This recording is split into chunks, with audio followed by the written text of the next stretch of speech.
Earlier this month, we had a little gas shortage here in the East Coast, the cause of which was a transport pipeline that was shut down due to a Russian cyber attack. The news quickly reported that this would cause a slight delay in logistics, but there was plenty of fuel, so no big deal. And when people heard this news, they acted exactly as one would expect rational adults to act. They had a complete meltdown and made a beeline to purchase all the gas, all the remaining gas, creating an actual shortage that lasted a few days. In early 2020, we saw the exact same behavior with toilet paper hoarding. For what reason this happened, I have no idea. But people got in their head that they were going to be stuck indoors for a while, and the thing that they really needed to maintain their quality of life was ample toilet paper. You couldn't get any for a while, stores were limiting it to one package per person, and the memes surrounding the event were downright hilarious. There was no inherent reason why toilet paper would suddenly be in demand or why it wouldn't be available in the future like it usually is, and there was no material, logistical, or economic shortage of toilet paper. The only real shortage was the one created by people panic buying out of fear. In many ways, panic buying isn't really that irrational. If something is about to run out, I want to make sure that I don't run out, right? It is very interesting though to pay attention to how fast your fellow humans turns to self-regarding behavior. It's so popular in the US to yell for equality and fairness from the comfort of our cell phones when the resources are plentiful and nothing is on the line. But every time shit hits the fan, you can count on people to go mega selfish and often hostile about it. This isn't really an opinion, this is well-documented human biology.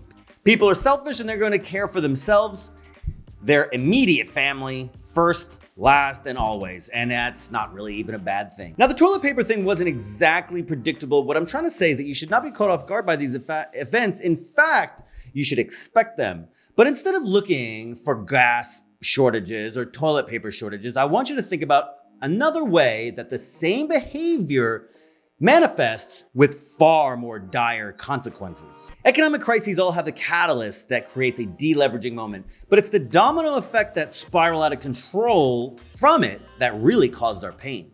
In 1929, the stock market crashed something like 90%, and now known as Black Tuesday. And in 2008, the catalyst was a mortgage industry.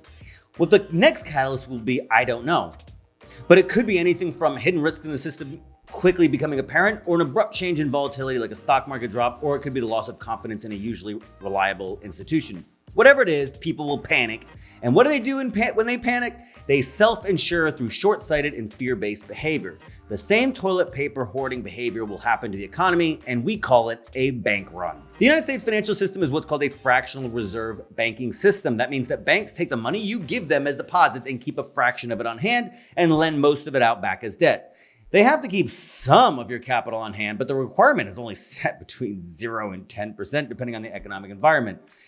This almost never ever matters because people generally don't rush to the bank unexpectedly to grab all their capital all at once. And this allows our system to grow tremendously by not requiring banks to stockpile all that cash and have it just sit there. The economy doesn't grow because of volume of money, it works on the movement of money. Capital has to be allocated to new projects, dispersed through paychecks, dividends, and so on. I say it almost never matters, right? That's important because when the market tanks, people are going to lose confidence in the system, and in a cocaine heartbeat, they are going to panic pull all of their cash out of the bank and markets all at once. Well, the bank's not going to have all the cash, so then they try to raise money, they borrow money, they sell off assets. Sometimes they'll announce callable loans or do immediately. But generally, these situations are systemic, meaning the problem affects everyone in the region or the entire country, so other banks are having the exact same problem.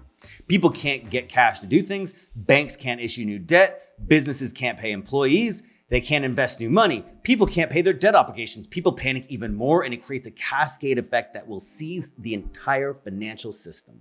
This is why when you see people panic buying, it's important to understand that this is extremely valuable insight into human behavior.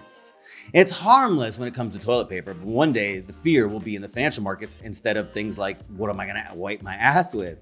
People filling trash bags with gasoline or buying 10 years worth of toilet paper aren't just hilarious idiots. They are dangerous idiots that will be our undoing.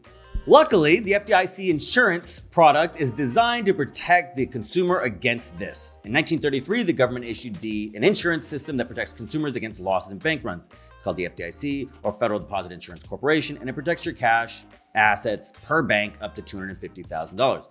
So good news, if you have $250,000 or less in an FDIC protected account, your assets are insured. You probably take this for granted, but stop for a second to realize that in 1929, when the banks went under and there was your cash in the bank, the cash went away along with the bank. Imagine people minding their own business and they wake up to read the newspaper to find out that their local bank suddenly went insolvent and all their money along with it. Poof, you're broke as fuck. This isn't to say that there aren't risks. It's just that your cash exposure risk has been mitigated and subsidized by the federal government. FDIC insurance existed well before the 2008 collapse, and bank runs still seized up the economy and left liquidity and market confidence nearly non-existent for 4 years. It took a lot longer than that to really gain momentum. Right now, in May 2021, liquidity is abundant and everyone is confident. Too confident, which is how I know the end is near. And it's why I'm making this and other videos that have bleak outlooks. I have a bit of a personal vendetta against Michael Lewis for his famous book and movie, The Big Short. First off, my personality dictates that I have to hate anything popular. And the fact that it gave people an oversimplified view of the 2008 collapse doesn't help. This is not his fault necessarily, and the story he told is insightful and entertaining, but the common narrative that people walked away with was that the 2008 collapse was due to people getting risky short-term mortgages, ARMs, and no-income mortgages, and strippers getting 5 mortgages. What do you mean all your loans? We're talking about 2 loans on 1 house, right? I have 5 houses and a condo. Well, the 2008 collapse also included 2 of the biggest auto manufacturers on earth, General Motors and Chrysler, both going bankrupt. There just aren't enough strippers or bad mortgages to take out the global economy. There absolutely were problems in the mortgage sector, mostly with unregulated derivatives that put leverage, excessive leverage, on loan packages that were then incorrectly and sometimes fraudulently rated for risk. That's not the point of the video though. The point is, when the subprime risks that were secretly building the system for decades suddenly became apparent, the world unraveled. Lehman Brothers, a 150-year-old investment firm, went out of business in a second. Bear Stearns went under like lightning. And when the confidence of the market dropped, everyone started hoarding cash, calling debt due. The Federal Reserve panicked, Wall Street panicked, consumers panicked, and at its core, it was exacerbated worse than it needed to be due to the exact same behavior you see in toilet paper and gas shortages. You can call the 2008 crisis about subprime mortgages, but that was just the catalyst.